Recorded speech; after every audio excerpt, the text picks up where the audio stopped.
നമസ്കാരം. ആനന്ദ് ഇന്റർനാഷണൽ ന്യൂസിലേക്ക് സ്വാഗതം. പ്രധാന വാർത്തകൾ. ഇംഗ്ലണ്ടിലെ റെസിഡന്റ് ഡോക്ടർമാർ തിങ്കളാഴ്ച മുതൽ നടത്താനിരുന്ന 4 ദിവസത്തെ സമരം പിൻവലിച്ചു. 2023 മുതൽ നടക്കുന്ന വേതന തർക്കങ്ങളുടെ പശ്ചാത്തലത്തിൽ ഇത് 16ാമത്തെ സമര നടപടിയാണ് ആസൂത്രണം ചെയ്തിരുന്നത്. ബ്രിട്ടീഷ് മെഡിക്കൽ അസോസിയേഷൻ ശനിയാഴ്ച അറിയിച്ചതനുസരിച്ച് സർക്കാർ പുതിയൊരു നിർദ്ദേശം മുന്നോട്ട് വെച്ചതിനെ തുടർന്ന് സമരം നിർത്തിവെച്ചത്. സമരം പിൻവലിച്ചത് NHSന് വലിയ ആശ്വാസമായി. UK വ്യവസായ മേഖല നേരിടുന്ന പ്രതിസന്ധി ഉയർന്ന ഊർജ്ജ വിലയിൽ നിന്നും അടിയന്തരമായ ആശ്വാസം ലഭിച്ചില്ലെങ്കിൽ ബ്രിട്ടൻ വ്യവസായ തകർച്ചയെ അഭിമുഖീകരിക്കേണ്ടി വരുമെന്ന് പ്രമുഖ നിർമ്മാണ സംഘടനയായ മേക്ക് UK സർവേ. നിർമ്മാണ കമ്പനികൾ 4-1 പേരും തങ്ങളുടെ ഉത്പാദനം ഇതിനകം തന്നെ വിദേശ രാജ്യങ്ങളിലേക്ക് മാറ്റുകയോ അല്ലെങ്കിൽ അതിനായി പദ്ധതിയിടുകയോ ചെയ്യുന്നതായും സർവേ റിപ്പോർട്ട്. 10-ൽ 1 കമ്പനി അടുത്ത 12 മാസത്തിനുള്ളിൽ അടച്ചുപൂട്ടേണ്ടി വരുമെന്ന ഭീതിയിൽ. UKയിലെ കുട്ടികളുടെ ഓൺലൈൻ സുരക്ഷ മുൻനിർത്തി ഓസ്ട്രേലിയ പ്ലസ് എന്ന പദ്ധതി പ്രഖ്യാപനവുമായി പ്രധാനമന്ത്രി കെ സ്റ്റമർ. പദ്ധതി പ്രകാരം ടിക്ടോക്ക്, ഇൻസ്റ്റാഗ്രാം, എക്സ് തുടങ്ങിയ പ്രധാന സോഷ്യൽ മീഡിയ പ്ലാറ്റ്ഫോമുകൾ ഉപയോഗിക്കുന്നതിൽ നിന്നും 16 വയസ്സിന് താഴെയുള്ള കുട്ടികളെ പൂർണ്ണമായും വിലക്കും. 2025 ഡിസംബറിൽ കുട്ടികൾക്ക് രാജ്യവ്യാപകമായി സോഷ്യൽ മീഡിയ നിരോധനം ഏർപ്പെടുത്തിയ ലോകത്തിലെ ആദ്യ രാജ്യമായി ഓസ്ട്രേലിയ മാറിയിരുന്നു. ഇതിനേക്കാൾ ശക്തമായ നിയമങ്ങളോടെയാണ് UK ഓസ്ട്രേലിയ പ്ലസ് നടപ്പിലാക്കുന്നത്. അമേരിക്കയും ഇറാനും തമ്മിലുള്ള 3 മാസത്തിലേറെ നീണ്ടുനിന്ന യുദ്ധത്തിന് അന്ത്യം കുറിച്ചുകൊണ്ട് ചരിത്രപരമായ സമാധാന കരാറിൽ ധാരണയായി. ജൂൺ 19-ന് സ്വിറ്റ്സർലൻഡിലെ ജനീവയിൽ വെച്ച് സമാധാന കരാർ ഔദ്യോഗികമായി ഒപ്പുവയ്ക്കും. ലെബനൻ ഉൾപ്പെടെയുള്ള എല്ലാ മേഖലകളിലും സൈനിക നീക്കങ്ങൾ ഉടനടി സ്ഥിരമായി അവസാനിപ്പിക്കാൻ ഇരു രാജ്യങ്ങളും സമ്മതിച്ചു. ഇറാന് നേരെയുള്ള നാവിക ഉപരോധം അമേരിക്ക ഉടനടി നീക്കും. ലോകത്തെ പ്രധാന എണ്ണക്കടത്ത് പാതയായ ഹോർമുസ് കടലെടുക്ക് ഗതാഗതത്തിനായി തുറന്നു കൊടുക്കുമെന്നും ട്രംപ്. US-ലെ മിസോറയിൽ സ്കൈ ഡ്രൈവിംഗ് വിമാനം തകർന്ന് 12 യാത്രക്കാരും പൈലറ്റും കൊല്ലപ്പെട്ടു. സ്കൈ ഡ്രൈവിംഗ് വിമാനം തകർന്നു വീണത് മിസോറയിലെ സംസ്ഥാനത്തെ ബട്ട്ലർ മെമ്മോറിയൽ എയർപോർട്ടിന് സമീപം. വിമാനം ഉയർന്നതിന് പിന്നാലെ സാങ്കേതിക തകരാർ ഉണ്ടായതിനെ തുടർന്ന് തിരിച്ചിറക്കാൻ ശ്രമിക്കുന്നതിനിടെയാണ് അപകടമുണ്ടായതെന്ന് പ്രാഥമിക റിപ്പോർട്ടുകൾ. അപകടമുണ്ടായത് പ്രാദേശിക സമയം രാവിലെ 11:30ഓടെ. ഭരണഘടനാ ഭേദഗതി ബില്ലുകൾ പാസാക്കാൻ ആവശ്യമായ പാർലമെന്റിലെ 3-2 ഭൂരിപക്ഷം ഉറപ്പിക്കാൻ ഭരണകക്ഷിയായ BJP. രാജ്യസഭയിൽ ഭരണകക്ഷിക്ക് അനുകൂലമായ കണക്കുകൾ പുറത്ത്. രാജ്യസഭയിൽ NDAയിൽ 3-2 ഭൂരിപക്ഷത്തിന് അടുത്തെത്തിയതായി സൂചന. തൃണമൂൽ കോൺഗ്രസിലെ കലാപം തുണയ്ക്കുമെങ്കിലും ലോക്സഭയിൽ ഇപ്പോഴും മാന്ത്രിക സംഖ്യ അകലെ. രാജ്യസഭയിൽ 3-2 ഭൂരിപക്ഷത്തിന് വേണ്ടത് 163 അംഗങ്ങളുടെ പിന്തുണ. സംസ്ഥാനത്തെ KSRTC ഓർഡിനറി ബസ്സുകളിൽ സ്ത്രീകൾക്കും ട്രാൻസ്ജെൻഡേഴ്സിനുമുള്ള സൗജന്യ യാത്രാ പദ്ധതി പ്രിയദർശിനിക്ക് തുടക്കമായി. രാവിലെ 9 മണിക്ക് തിരുവനന്തപുരം തപാനൂർ KSRTC കോംപ്ലക്സിൽ മുഖ്യമന്ത്രി VD സതീശൻ പ്രിയദർശിനി പദ്ധതി ഉദ്ഘാടനം ചെയ്തു. ഇത് അഭിമാന നിമിഷമെന്നും മുഖ്യമന്ത്രി. പ്രിയദർശിനി പദ്ധതിയുടെ കൊല്ലം മണ്ഡലത്തിന്റെ ഉദ്ഘാടനത്തിനിടെ മന്ത്രി ബിന്ദു കൃഷ്ണയുടെ തലയിൽ ചൂട് പായസം വീണു. സംസ്ഥാനത്തെ വീണ്ടും ഷിഗല്ല മരണം. കോഴിക്കോട് മെഡിക്കൽ കോളേജ് ആശുപത്രിയിൽ ചികിത്സയിലായിരുന്ന 7 വയസ്സുകാരനാണ് ഷിഗല്ലയെ ബാധിച്ച് മരിച്ചത്. മലപ്പുറം പൂക്കോട്ടൂർ സ്വദേശിയാണ് മരിച്ചത്. 4ാമത്തെ ഷിഗല്ല മരണമാണ് ഇത്. സംസ്ഥാനത്തെ ഷിഗല്ല കേസുകൾ വർദ്ധിക്കുന്നു. സംസ്ഥാനത്ത് ഇതുവരെയും ഷിഗല്ല സ്ഥിരീകരിച്ചത് 135 പേർക്ക്. ഇതിൽ 68 കേസുകളും കോഴിക്കോട് ജില്ലയിൽ. വാർത്തകൾ വിശദമായി. ഇംഗ്ലണ്ടിലെ റെസിഡന്റ് ഡോക്ടർമാർ തിങ്കളാഴ്ച മുതൽ നടത്താനിരുന്ന 4 ദിവസത്തെ സമരം അവസാന നിമിഷത്തിൽ പിൻവലിച്ചു. 2023 മുതൽ നടക്കുന്ന വേതന തർക്കങ്ങളുടെ പശ്ചാത്തലത്തിൽ ഇത് 16ാമത്തെ സമര നടപടിയായേന്. ബ്രിട്ടീഷ് മെഡിക്കൽ അസോസിയേഷൻ ശനിയാഴ്ച അറിയിച്ചതനുസരിച്ച് സർക്കാർ പുതിയൊരു നിർദ്ദേശം മുന്നോട്ട് വെച്ചതിനെ തുടർന്ന് സമരം നിർത്തിവെച്ചിരിക്കുകയാണ്. ഓഫർ ഇപ്പോൾ സംഘടനയുടെ അംഗങ്ങൾ വോട്ടെടുപ്പിനായി നൽകുമെന്നും BMA ചെയർമാൻ ഡോക്ടർ ജാക്ക് ഫെച്ചലർ പറഞ്ഞു. സർക്കാർ നിലപാട് മാറിയതോടെ ഞങ്ങൾ സമരം നിർത്തിവെക്കുകയാണ്. ഡോക്ടർമാരുടെ തൊഴിൽ സുരക്ഷയും മികച്ച വേതനവും ന്യായമായ ആവശ്യമാണ്. ഇനി പുതിയ ഓഫർ മതിയോ എന്നായിരുന്നു 10,000-കണക്കിന് വരുന്ന ഡോക്ടർമാരുടെ വോട്ടെടുപ്പിൽ തീരുമാനിക്കുമെന്നും അദ്ദേഹം പറഞ്ഞു. അംഗങ്ങൾ ഓഫർ തള്ളിയാൽ ശക്തമായ സമര പരിപാടികളുമായി മുന്നോട്ടു പോകുമെന്നും BMA അറിയിച്ചു. 2016-ലെ സ്റ്റാൻഡേർഡ് റെസിഡന്റ് ഡോക്ടർമാർ കരാർ വ്യവസ്ഥകളെല്ലാം ഡോക്ടർമാർക്കും ബാധകമാകും. ശരാശരി 6.6% വേതന വർധനവ് 2027 ഏപ്രിലോടെ പൂർണ്ണമായും നടപ്പിലാക്കാനും നടപടിയുണ്ടാകും. ഏതായാലും സമരം പിൻവലിച്ചത് NHSന് വലിയ ആശ്വാസമായി. ലോകകപ്പ് മത്സരങ്ങളും ചൂടേറിയ കാലാവസ്ഥയും മൂലം ആരോഗ്യ സേവന രംഗത്ത് കൂടുതൽ പേർ ആവശ്യമായി വരുന്ന സമയത്താണ് ഡോക്ടർമാർ സമരം പ്രഖ്യാപിച്ചിരുന്നത്. സമരം മാറ്റിയതോടെ NHSന് ആശ്വാസമായി. UK വ്യവസായ മേഖല നേരിടുന്ന പ്രതിസന്ധി ഉയർന്ന ഊർജ്ജ വിലയിൽ നിന്നും അടിയന്തരമായി ആശ്വാസം ലഭിച്ചില്ലെങ്കിൽ ബ്രിട്ടൻ വ്യവസായ തകർച്ചയെ അഭിമുഖീകരിക്കേണ്ടി വരുമെന്ന് പ്രമുഖ നിർമ്മാണ സംഘടനയായ മേക്ക് UK നടത്തിയ സർവേയിൽ മുന്നറിയിപ്പ്. ബ്രിട്ടനിലെ നിർമ്മാണ കമ്പനികൾ 4-1 പേരും തങ്ങളുടെ ഉത്പാദനം ഇതിനകം തന്നെ വിദേശ രാജ്യങ്ങളിലേക്ക് മാറ്റുകയോ അല്ലെങ്കിൽ അതിനായി പദ്ധതിയിടുകയോ ചെയ്യുന്നുണ്ട്. 10-ൽ 1 കമ്പനി അടുത്ത 12 മാസത്തിനുള്ളിൽ അടച്ചുപൂട്ടേണ്ടി വരുമെന്ന ഭീതിയിലാണ്. UKയിലെ ഊർജ്ജ നിരക്ക് യൂറോപ്യൻ രാജ്യങ്ങളിലെ ശരാശരിയേക്കാൾ 2 ഇരട്ടിയും യുഎസിലെ നിരക്കിനേക്കാൾ 4 ഇരട്ടിയും കൂടുതലാണ്. ഉയർന്ന ചെലവ് കാരണം 38% കമ്പനികൾ പുതിയ നിക്ഷേപങ്ങൾ വൈകിപ്പിക്കുകയും 21% കമ്പനികൾ ജീവനക്കാരുടെ എണ്ണം വെട്ടിക്കുറയ്ക്കുകയും ചെയ്തു. ഫ്രാൻസ്, ജർമ്മനി തുടങ്ങിയ രാജ്യങ്ങളിലെ പോലെ ഇൻഡസ്ട്രിയൽ ബിസിനസ്സുകൾക്ക് നൽകേണ്ട കാർബൺ നികുതികളും മറ്റ് ലെവി ഗവൺമെന്റ് തന്നെ വഹിക്കണമെന്നും നിർമ്മാണ മേഖലയെ തകർച്ചയിൽ നിന്നും രക്ഷിക്കാൻ ട്രഷറി അടിയന്തരമായി ഇടപെടണമെന്നും വ്യാവസായിക ലോകം ആവശ്യപ്പെടുന്നുണ്ട്.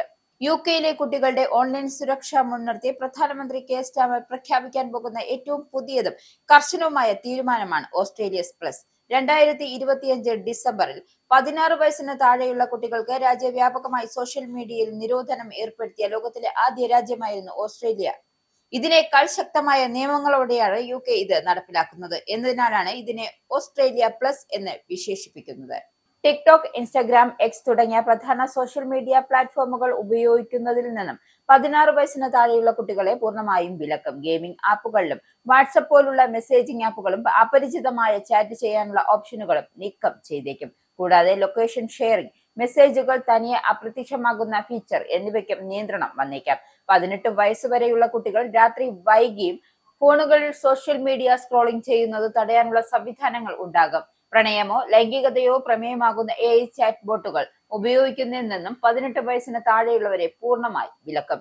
ഗവൺമെന്റ് നടത്തിയ growing up in the online world എന്ന സർവേയിൽ 10ൽ 9 മാതാപിതാക്കളും, അതായത് 16 വയസ്സ് വരെയുള്ള കുട്ടികൾ സോഷ്യൽ മീഡിയ ആപ്പുകൾ നൽകുന്നതിനെ എതിർത്തു. കുട്ടികൾക്ക് ഓൺലൈനിൽ ഉണ്ടാകുന്ന കടുത്ത മാനസിക സമ്മർദ്ദവും അപരിചിതരിൽ നിന്നുമുള്ള ഭീഷണികളും തടയാൻ നിയമപരമായ നിരോധനം അനിവാര്യമാണ് എന്ന് കെയർ സ്റ്റാർമർ വ്യക്തമാക്കുന്നു. കുട്ടികളുടെ പ്രായം കൃത്യമായി തിരിച്ചറിയാൻ ഫേഷ്യൽ സ്കാനിംഗ്, ഔദ്യോഗിക തിരിച്ചറിയൽ രേഖകൾ അല്ലെങ്കിൽ ബാങ്കിംഗ് വിവരങ്ങൾ എന്നിവ ഉപയോഗിക്കേണ്ടി വരും. എന്നാൽ ഈ നിരോധനം പൂർണ്ണമായും വിജയകരമാകുമോ എന്നത് ചില സാങ്കേതിക വിദഗ്ധർക്കും കുട്ടികളുടെ അവകാശങ്ങൾക്കായി പ്രവർത്തിക്കുന്ന സംഘടനകൾക്കും സംശയമുണ്ട്. ബ്രിട്ടന്റെ പുതിയ പ്രതിരോധ സെക്രട്ടറിയായി ചുമതലയേറ്റ ഡാൻ ജാർവിസ് രാജ്യത്തിന്റെ സൈനിക ചെലവുകൾക്കായുള്ള പദ്ധതികൾ പുനഃപരിശോധിക്കും. സായുധ സേനയ്ക്ക് ധനസഹായം നൽകുന്നതുമായി ബന്ധപ്പെട്ട തർക്കങ്ങളെ തുടർന്ന് മുൻ പ്രതിരോധ സെക്രട്ടറി ജോൺ ഹീലി രാജിവെച്ചതിന് പിന്നാലെയാണ് നീക്കം. യുകെയുടെ പ്രതിരോധ നിക്ഷേപ പദ്ധതിക്ക് ആവശ്യമായ ഫണ്ട് അനുവദിക്കാൻ ട്രഷറി തയ്യാറാകാത്തതിൽ പ്രതിഷേധിച്ചാണ് ജോൺ ഹീലി രാജിവെച്ചത്. ആവശ്യമായ തുകയേക്കാൾ വലിയ കുറവ് ഫണ്ടിങ്ങിൽ ഉണ്ട് എന്നാണ് അദ്ദേഹം അന്ന് ആരോപിച്ചത്. പുതിയ പ്രതിരോധ സെക്രട്ടറിയായ ഡാൻ ജാർവിസ് പ്രതിരോധ നിക്ഷേപ പദ്ധതിയുടെ വശങ്ങൾ വീണ്ടും പരിശോധിച്ച് മുൻഗണന നൽകും. ട്രഷറിയിൽ നിന്നും കൂടുതൽ പണം ആവശ്യപ്പെടുന്നതിന് ഒപ്പം തന്നെ നിലവിലുള്ള ഫണ്ട് കൂടുതൽ കാര്യക്ഷമമായി ഉപയോഗിക്കാനുള്ള മാറ്റങ്ങളും വരുത്തിയേക്കും. സ്വയംഭരണ കപ്പലുകൾ, ഡ്രോണുകൾ തുടങ്ങിയ ആധുനിക സാങ്കേതിക വിദ്യകളുമായി ചെലവ് വർദ്ധിപ്പിക്കാൻ പ്രധാനമന്ത്രി കെയർ സ്റ്റാർമറും ചാൻസലർ റിച്ചർഡ് റീവ്സും ആവശ്യപ്പെട്ടിട്ടുണ്ട് എന്നാണ് നിലവിലെ സൂചന. യുകെയുടെ പ്രതിരോധ ചെലവ് 2030ഓടെ GDPയുടെ 3% ആക്കും എന്നതായിരുന്നു മുമ്പ് നിശ്ചയിച്ചിരുന്ന ലക്ഷ്യം. എന്നാൽ നിലവിലെ തർക്കങ്ങൾക്കിടയിൽ അടുത്ത പാർലമെന്റ് അവസാനത്തോടെ ഇത് 3% ആക്കുമെന്നാണ് പ്രധാനമന്ത്രി കെയർ സ്റ്റാർമർ നാറ്റോ മേധാവിയെ അറിയിച്ചിരിക്കുന്നത്. ഫ്രാൻസിൽ നടക്കുന്ന G7 ഉച്ചകോടിയിൽ റഷ്യ, ഇറാൻ എന്നിവരിൽ നിന്നുമുള്ള ആഗോള ഭീഷണികളെ കുറിച്ചുള്ള ചർച്ചകൾ നടക്കാനിരിക്കെ യുകെയുടെ ആഭ്യന്തര പ്രതിരോധ തർക്കങ്ങൾ സർക്കാരിന് വലിയ രാഷ്ട്രീയ സമ്മർദ്ദമാണ് സൃഷ്ടിക്കുന്നത്. ജൂലൈ ആദ്യം അങ്കാറയിൽ നടക്കുന്ന നാറ്റോ ഉച്ചകോടിക്ക് മുമ്പായി കൂടുതൽ നിക്ഷേപങ്ങൾ കൊണ്ടുവരാൻ സാധിക്കുന്ന ഒരു ബദൽ പദ്ധതി സമർപ്പിക്കാനാണ് പുതിയ പ്രതിരോധ സെക്രട്ടറി ഡാൻ ജാർവിസ് നൽകിയിരിക്കുന്ന നിർദ്ദേശം. യുകെയിലെ ഹൈപ്പർ മൊബിലിറ്റി രോഗികൾ രോഗനിർണയത്തിനായി 21 വർഷം വരെ കാത്തിരിക്കേണ്ടി വരുമെന്ന് റിപ്പോർട്ട്. ഈ രോഗികൾ രോഗലക്ഷണങ്ങൾ പ്രകടിപ്പിച്ചു തുടങ്ങിയ ശേഷവും കൃത്യമായ ഒരു രോഗനിർണയത്തിൽ എത്തിച്ചേരാൻ ശരാശരി 19 മുതൽ 21.7 വർഷം വരെ കാത്തിരിക്കേണ്ടി വരുന്നു എന്നാണ് റിപ്പോർട്ട്. ശരീരത്തിലെ ബന്ധിത കലകളെ ബാധിക്കുന്ന ജനിതകപരമായ അവസ്ഥയാണ് ഈ ഹൈപ്പർ മൊബിലിറ്റി. സന്ധികളുടെ അമിതമായ ചലനശേഷി കാരണം സന്ധികൾ ഭാഗികമായി സ്ഥാനഭ്രംശം സംഭവിക്കുക, വിട്ടുമാറാത്ത കഠിനമായ വേദന, കടുത്ത ക്ഷീണം എന്നിവയാണ് ഇതിന്റെ പ്രധാന ലക്ഷണങ്ങൾ. ബ്രിട്ടീഷ് ആരോഗ്യ സംരക്ഷണ വിദഗ്ധർക്കിടയിലെ ഈ രോഗങ്ങളെ കുറിച്ചുള്ള അവബോധം വളരെ കുറവാണ് എന്നതാണ് ഇത്രയും വലിയ കാലതാമസത്തിനുള്ള പ്രധാന കാരണം. പലപ്പോഴും രോഗികളുടെ, പ്രത്യേകിച്ച് സ്ത്രീകളുടെ വേദന വെറും മാനസിക പ്രശ്നമായി തള്ളിക്കളയുന്ന പ്രവണതയും ഇതിന് ആക്കം കൂട്ടുന്നു. ഈ രോഗനിർണയ കാലതാമസം കാരണം രോഗികളിൽ പകുതിയോളം പേർക്കും ജോലി നഷ്ടപ്പെടുകയോ വിദ്യാഭ്യാസം തടസ്സപ്പെടുകയോ ചെയ്യുന്നുണ്ട്. ഈ അവസ്ഥ നേരിടാൻ royal college of general practitioners ഒരു പ്രത്യേക ടൂൾ കിറ്റ് ഡോക്ടർമാർക്കായി തയ്യാറാക്കിയിട്ടുണ്ട്. രോഗികളെ വേഗത്തിൽ തിരിച്ചറിയുവാനും അവർക്ക് കൃത്യമായ ചികിത്സ ഉറപ്പാക്കാനും കമ്മ്യൂണിറ്റി ഹെൽത്ത് പാത്വേകൾ രൂപീകരിക്കാനുള്ള ശ്രമത്തിലാണ് നിലവിൽ യുകെയിലെ വിവിധ ഗവൺമെന്റുകൾ. പല രോഗികൾക്കും കൃത്യമായ രോഗനിർണയം ലഭിക്കുന്നതിനായി യുകെയുടെ മറ്റ് ഭാഗങ്ങളിലും ദീർഘദൂരം യാത്ര ചെയ്യേണ്ടതായി വരുന്നു. അമേരിക്കയും ഇറാനും തമ്മിലുള്ള 3 മാസത്തിലേറെ നീണ്ടുനിന്ന യുദ്ധത്തിന് അന്ത്യം കുറിച്ചുകൊണ്ട് ചരിത്രപരമായ സമാധാന കരാറിന് ധാരണയായി. ജൂൺ 19 സ്വിറ്റ്സർലൻഡിലെ ജനീവയിൽ വെച്ച് സമാധാന കരാർ ഔദ്യോഗികമായി ഒപ്പുവെക്കും. ലെബനൻ ഉൾപ്പെടെയുള്ള എല്ലാ മേഖലകളിലും സൈനിക നീക്കങ്ങൾ ഉടനടി സ്ഥിരമായി അവസാനിപ്പിക്കാൻ ഇരു രാജ്യങ്ങളും സമ്മതിച്ചു. ഇറാനു നേരെയുള്ള നാവിക ഉപരോധം അമേരിക്ക ഉടനടി നീക്കും. ലോകത്തെ പ്രധാന എണ്ണക്കടത്ത് പാതയായ ഹോർമുസ് കടലിടുക്ക് ഗതാഗതത്തിനായി തുറന്നുകൊടുക്കാൻ US പ്രസിഡന്റ് ഉത്തരവിട്ടു. കരാറിന്റെ ഭാഗമായി ഇറാന്റെ മരവിപ്പിച്ച 12 ശതകോടി ഡോളർ US വിട്ടു നൽകുമെന്നാണ് റിപ്പോർട്ട്. 60 ദിവസത്തെ ചർച്ചാ കാലയളവിൽ ഇത് 24 ശതകോടി ഡോളറായി ഉയർന്നേക്കുമെന്ന സൂചനയുമുണ്ട്. കരാർ ഒപ്പുവെച്ച ശേഷം തുടർന്നുള്ള 60 ദിവസങ്ങളിൽ അവസാനവട്ട ചർച്ചകൾ നടക്കും. ഇറാന്റെ ആണവ പദ്ധതികൾ, ഉപരോധങ്ങൾ നീക്കൽ എന്നിവ ഈ കാലയളവിൽ ചർച്ചാ വിഷയമാകും. സമാധാന കരാർ ഒപ്പുവെക്കുമെന്ന പ്രഖ്യാപനത്തെ ലോകരാഷ്ട്രങ്ങൾ സ്വാഗതം ചെയ്തു.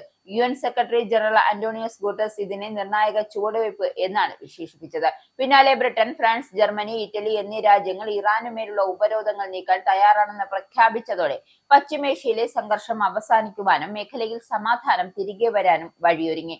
സമാധാന കരാർ വാർത്ത പുറത്തു വന്നതോടെ ആഗോള വിപണിയിൽ എണ്ണവില 4% കുറഞ്ഞു. ജപ്പാനിലെ ഓഹരി വിപണിയിൽ വലിയ മുന്നേറ്റം ഉണ്ടാവുകയും ചെയ്തു. എണ്ണവില കുറയ്ക്കുന്നത് ആഗോളതലത്തിൽ ഊർജ്ജ ചിലവ് കുറയ്ക്കാൻ സഹായിക്കുമെന്നും US vice president JD Vance പറഞ്ഞു. അമേരിക്കയും ഇറാനും തമ്മിലുള്ള സമാധാന ചർച്ചകൾ പുരോഗമിക്കുമ്പോഴും ഇറാന്റെ കൈവശമുള്ള 440 കിലോഗ്രാം യുറേനിയം ശേഖരം കരാറിന്റെ ഭാവി നിശ്ചയിക്കുന്ന പ്രധാന ഘടകമായി മാറുന്നു. മാസങ്ങൾ നീണ്ട സംഘർഷത്തിനു ശേഷം ഉപരോധങ്ങൾ നീക്കുന്നതുമായി സൈന്യത്തെ പിൻവലിക്കുന്നത് ഉൾപ്പെടെയുള്ള കാര്യങ്ങൾ ചർച്ച നടക്കുന്നുണ്ട് എങ്കിലും ഈ യുറേനിയം ശേഖരത്തിന്റെ കാര്യത്തിൽ ഇരു രാജ്യങ്ങളും തമ്മിൽ വലിയ അഭിപ്രായ വ്യത്യാസം നിലനിൽക്കുന്നതായാണ് റിപ്പോർട്ട്. ഇറാന്റെ പക്കലുള്ള യുറേനിയം 60% വരെ സമ്പുഷ്ടീകരിച്ചതാണ്. സാധാരണ ആണവ നിലയങ്ങളിൽ വൈദ്യുതി ഉൽപാദനത്തിന് വെറും 3 മുതൽ 5% വരെ സമ്പുഷ്ടീകരിച്ച യുറേനിയം മതിയാകും. എന്നാൽ ആണവായുധങ്ങൾ നിർമ്മിക്കാൻ 90% സമ്പുഷ്ടീകരിച്ച യുറേനിയം ആവശ്യമാണ്. നിലവിൽ ഇറാന്റെ പക്കലുള്ള 60% വരെ സമ്പുഷ്ടീകരിച്ച യുറേനിയം ശേഖരത്തെ വളരെ ചുരുങ്ങിയ കാലയളവിനുള്ളിൽ ആയുധ നിലവാരത്തിലേക്ക് ഉയർത്താൻ സാധിക്കുമെന്നതാണ് അമേരിക്കയുടെയും പാശ്ചാത്യ രാജ്യങ്ങളുടെയും ആശങ്ക. ഈ ശേഖരം ഉപയോഗിച്ച് ഏതാണ്ട് 10 ആണവായുധങ്ങൾ നിർമ്മിക്കാൻ സാധിക്കുമെന്നും വിദഗ്ധർ ചൂണ്ടിക്കാട്ടുന്നു. യുറേനിയം ശേഖരത്തിന്റെ കാര്യത്തിൽ വിട്ടുവീഴ്ച ഇല്ല എന്ന നിലപാടിലാണ് US പ്രസിഡന്റ് ഡൊണാൾഡ് ട്രംപ്. ഞങ്ങൾക്കത് വേണ്ട, അത് കൈക്കലാക്കിയാൽ ഉടൻ നശിപ്പിക്കുമെന്നാണ് ട്രംപ് വ്യക്തമാക്കിയത്. എന്നാൽ ഈ യുറേനിയം ശേഖരം ഒരു കാരണവശാലും വിദേശത്തേക്ക് അയക്കില്ല എന്നാണ് ഇറാന്റെ പരമോന്നത നേതാവ് ഉത്തരവിട്ടിട്ടുണ്ട്. ദശാബ്ദങ്ങൾ നീണ്ട അധ്വാനത്തിലൂടെയാണ് സ്വന്തമാക്കിയ ഈ ശേഖരം തങ്ങളുടെ പരമാധികാരത്തിന്റെ അടയാളമായും ചർച്ചകൾ വലിയൊരു വിലപേശൽ ശക്തിയുമായാണ് ഇറാൻ കാണുന്നത്. US-ലെ മിസോറയിലെ സ്കൈ ഡൈവിംഗ് വിമാനം തകർന്ന് 12 യാത്രക്കാരും പൈലറ്റും കൊല്ലപ്പെട്ടു. മിസോറി സംസ്ഥാനത്തിലെ ബട്ടർ മെമ്മോറിയൽ എയർപോർട്ടിന് സമീപം ഞായറാഴ്ചയാണ് സ്കൈ ഡൈവിംഗ് വിമാനം തകർന്നു വീണത്. വിമാനം പറന്നുയർന്നതിന് പിന്നാലെ സാങ്കേതിക തകരാർ ഉണ്ടായതിനെ തുടർന്ന് തിരിച്ചിറക്കാൻ ശ്രമിക്കുന്നതിനിടെയാണ് അപകടം ഉണ്ടായത് എന്നാണ് പ്രാഥമിക റിപ്പോർട്ട്. പ്രാദേശിക സമയം രാവിലെ 11:30ഓടെയാണ് അപകടം ഉണ്ടായത്. ടേക്ക് ഓഫിന് പിന്നാലെ ആവശ്യമായ ഉയരത്തിലേക്ക് എത്താൻ സ്കൈ ഡ്രൈവ് കാൻസസ് സിറ്റി എന്ന സ്വകാര്യ കമ്പനിയുടെ സിംഗിൾ എഞ്ചിൻ ടർബോ പ്രോപ്പ് വിമാനത്തിന് സാധിക്കാതെ വരികയായിരുന്നു. അമേരിക്കയുടെ ചരിത്രത്തിലെ സമീപകാലത്തുണ്ടായ ഏറ്റവും മാരകമായ സ്കൈ ഡൈവിംഗ് വിമാന അപകടങ്ങൾ ഒന്നുകൂടിയാണിത്. കാൻസസ് സിറ്റിക്ക് സമീപമുള്ള ബട്ട്ലർ നഗരത്തിൽ രാവിലെ 11:30ഓടെയാണ് സംഭവം നടന്നത്.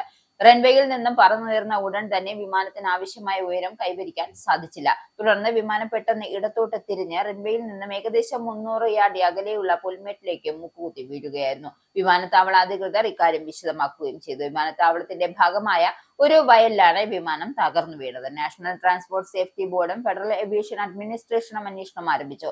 കാൻസസ് നഗരത്തിൽ നിന്നും ഏകദേശം 66 മൈൽ അകലെയാണ് ബട്ട്ലർ നഗരം സ്ഥിതി ചെയ്യുന്നത്. അപകടത്തിൽപ്പെട്ട വിമാനം പസഫിക് എയറോസ്പേസ് P750 വിമാനമാണെന്നും FAA സ്ഥിരീകരിച്ചു. അപകട സ്ഥലത്തേക്ക് രക്ഷാപ്രവർത്തകർ എത്തുന്നതിനിടെ ബട്ട്ലർ മെമ്മോറിയൽ വിമാനത്താവളത്തിലേക്കുള്ള പ്രധാന റോഡുകളിലൊന്ന് ഞായറാഴ്ച ഉച്ചയ്ക്ക് അടച്ചതായും അധികൃതർ വ്യക്തമാക്കി. ഇനി പൗണ്ട്, യൂറോ, ഡോളർ, രൂപ ഇന്നത്തെ വിനിമയ നിരക്ക്. ഒരു പൗണ്ട് 127.33 ഇന്ത്യൻ രൂപ, ഒരു പൗണ്ട് 1.16 യൂറോ, ഒരു US ഡോളർ 94.76 ഇന്ത്യൻ രൂപ, ഒരു യൂറോ 109.99 ഇന്ത്യൻ രൂപ, ഒരു പൗണ്ട് 1.34 US ഡോളർ, ഒരു കനേഡിയൻ ഡോളർ 67.81 ഇന്ത്യൻ രൂപ. ഇനിയൊരു ഇടവേള. വീണ്ടും വാർത്തകളിലേക്ക്.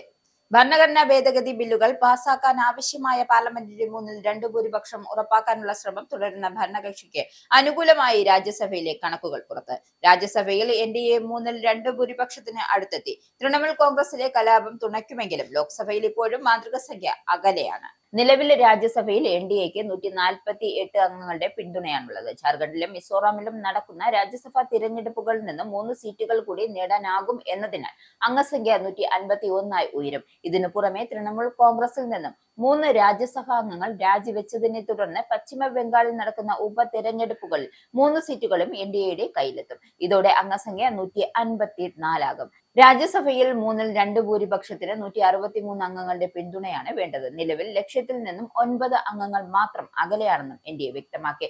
തൃണമൂലിൽ നിന്നും കൂടുതൽ രാജ്യസഭാ അംഗങ്ങൾ രാജിവെക്കാൻ സാധ്യതയുണ്ട് എന്നും അങ്ങനെ സംഭവിച്ചാൽ 163 എന്ന നിർണായക സംഖ്യയിലെത്താൻ കഴിയുമെന്നുമാണ് ഭരണകക്ഷിയുടെ പ്രതീക്ഷ.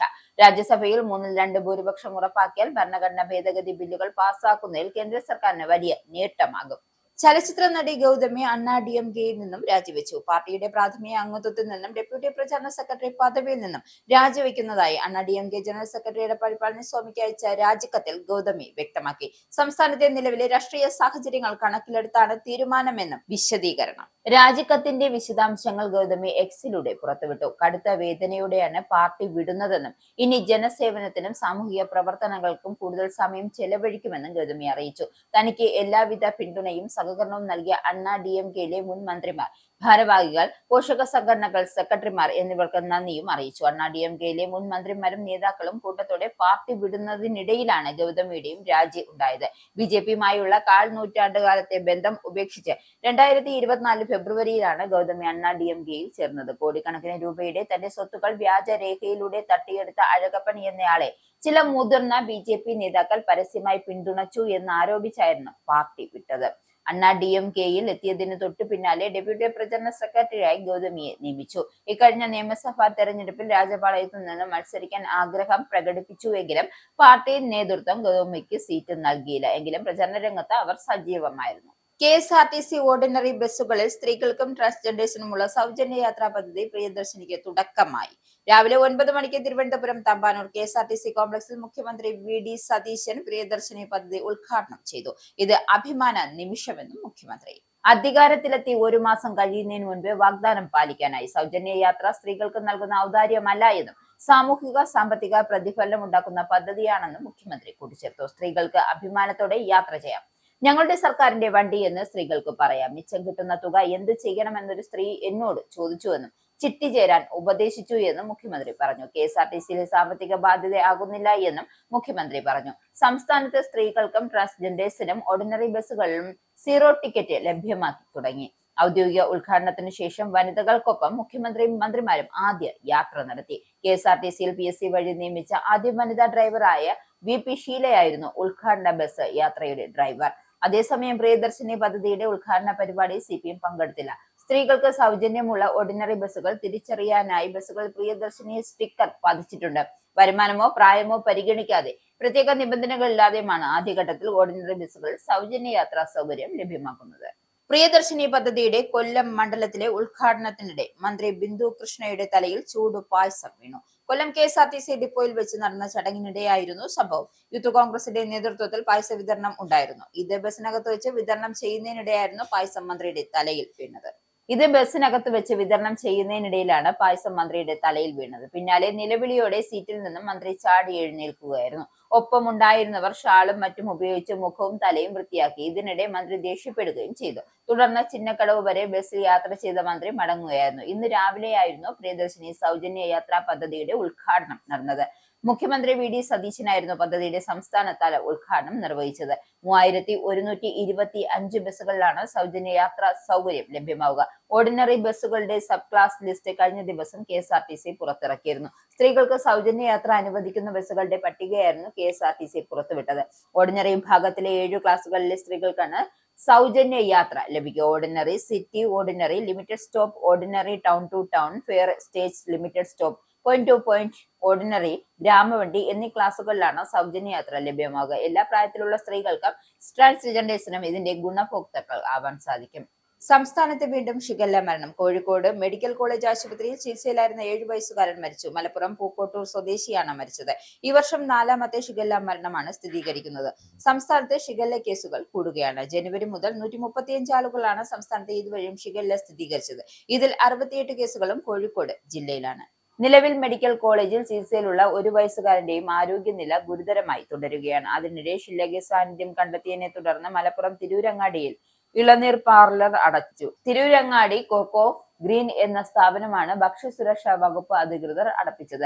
2 ആഴ്ച മുമ്പ് ഭക്ഷ്യസുരക്ഷാ വകുപ്പിന്റെ സ്പെഷ്യൽ സ്ക്വാഡ് കടയിൽ നിന്നും ശേഖരിച്ച വെള്ളത്തിന്റെ സാമ്പിളിലാണ് ബാക്ടീരിയയുടെ സാന്നിധ്യം കണ്ടെത്തിയത്. ഷിഗല്ല മരണം റിപ്പോർട്ട് ചെയ്യപ്പെട്ട സാഹചര്യത്തിൽ മലപ്പുറം ജില്ലയിൽ കർശന പരിശോധന തുടരുമെന്നും ഭക്ഷ്യസുരക്ഷാ വകുപ്പ് അധികൃതർ അറിയിച്ചു. ഇനി സ്പോർട്സ്.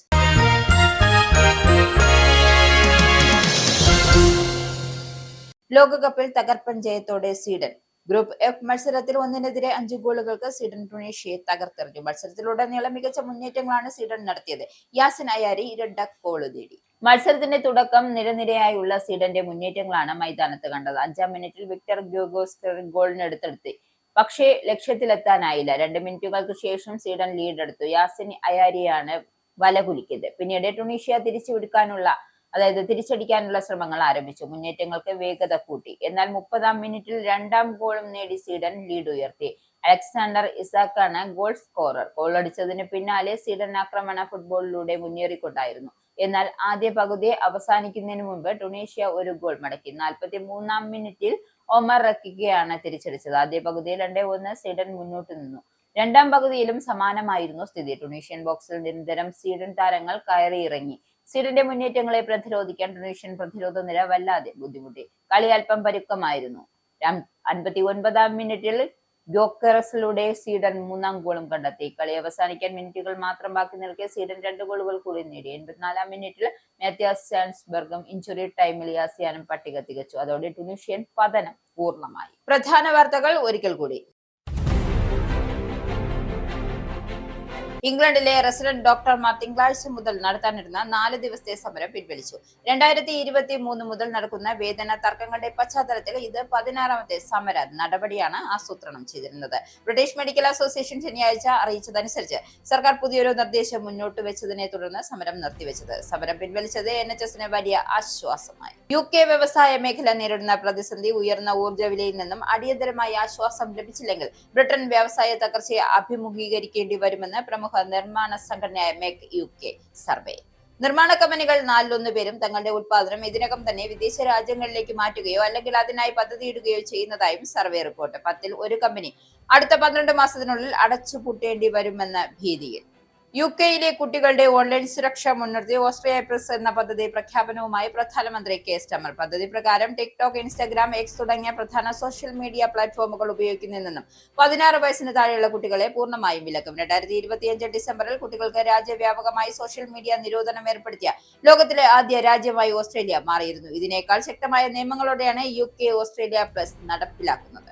അമേരിക്കയും ഇറാനും തമ്മിലുള്ള 3 മാസത്തിലേറെ നീണ്ടുനിന്ന യുദ്ധത്തിന് അന്ത്യം കുറിച്ചുകൊണ്ട് ചരിത്രപരമായ സമാധാന കരാറിൽ ധാരണയായി. ജൂൺ 19-ന് സ്വിറ്റ്സർലൻഡിലെ ജനീവയിൽ വെച്ച് സമാധാന കരാർ ഔദ്യോഗികമായി ഒപ്പുവയ്ക്കും. ലെബനൻ ഉൾപ്പെടെയുള്ള എല്ലാ മേഖലകളിലും സൈനിക നീക്കങ്ങൾ ഉടനടി സ്ഥിരമായി അവസാനിപ്പിക്കാൻ ഇരു രാജ്യങ്ങളും സമ്മതിച്ചു. ഇറാന് നേരെയുള്ള നാവിക ഉപരോധം അമേരിക്ക ഉടനടി നീക്കും. ലോകത്തെ പ്രധാന എണ്ണക്കടത്ത് പാതയായ ഹോർമുസ് കടലെടുക്ക് ഗതാഗതത്തിനായി തുറന്നു കൊടുക്കുമെന്നും ട്രംപ്. US-ലെ മിസോറയിൽ സ്കൈ ഡ്രൈവിംഗ് വിമാനം തകർന്ന് 12 യാത്രക്കാരും പൈലറ്റും കൊല്ലപ്പെട്ടു.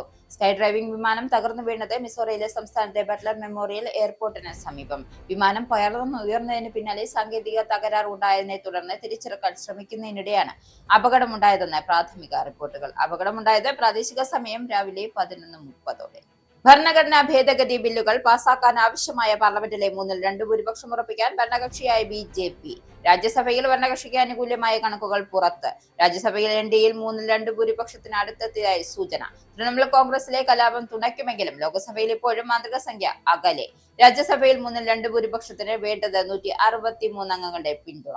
സംസ്ഥാനത്തെ KSRTC ഓർഡിനറി ബസ്സുകളിൽ സ്ത്രീകൾക്കും ട്രാൻസ്ജെൻഡേഴ്സിനുമുള്ള സൗജന്യ യാത്രാ പദ്ധതി പ്രിയദർശിനിക്ക് തുടക്കമായി. രാവിലെ 9 മണിക്ക് തിരുവനന്തപുരം തപാനൂർ KSRTC കോംപ്ലക്സിൽ മുഖ്യമന്ത്രി VD സതീശൻ പ്രിയദർശിനി പദ്ധതി ഉദ്ഘാടനം ചെയ്തു. ഇത് അഭിമാന നിമിഷമെന്നും മുഖ്യമന്ത്രി. പ്രിയദർശിനി പദ്ധതിയുടെ കൊല്ലം മണ്ഡലത്തിന്റെ ഉദ്ഘാടനത്തിനിടെ മന്ത്രി ബിന്ദു കൃഷ്ണയുടെ തലയിൽ ചൂട് പായസം വീണു. സംസ്ഥാനത്തെ വീണ്ടും ഷിഗല്ല മരണം. കോഴിക്കോട് മെഡിക്കൽ കോളേജ് ആശുപത്രിയിൽ ചികിത്സയിലായിരുന്ന 7 വയസ്സുകാരനാണ് ഷിഗല്ലയെ ബാധിച്ച് മരിച്ചത്. മലപ്പുറം പൂക്കോട്ടൂർ സ്വദേശിയാണ് മരിച്ചത്. 4ാമത്തെ ഷിഗല്ല മരണമാണ് ഇത്. സംസ്ഥാനത്തെ ഷിഗല്ല കേസുകൾ വർദ്ധിക്കുന്നു. സംസ്ഥാനത്ത് ഇതുവരെയും ഷിഗല്ല സ്ഥിരീകരിച്ചത് 135 പേർക്ക്. ഇതിൽ 68 കേസുകളും കോഴിക്കോട് ജില്ലയിൽ. ഈ ബുള്ളറ്റിൻ കൂടെ സമാപിക്കുന്നു. നന്ദി, നമസ്കാരം.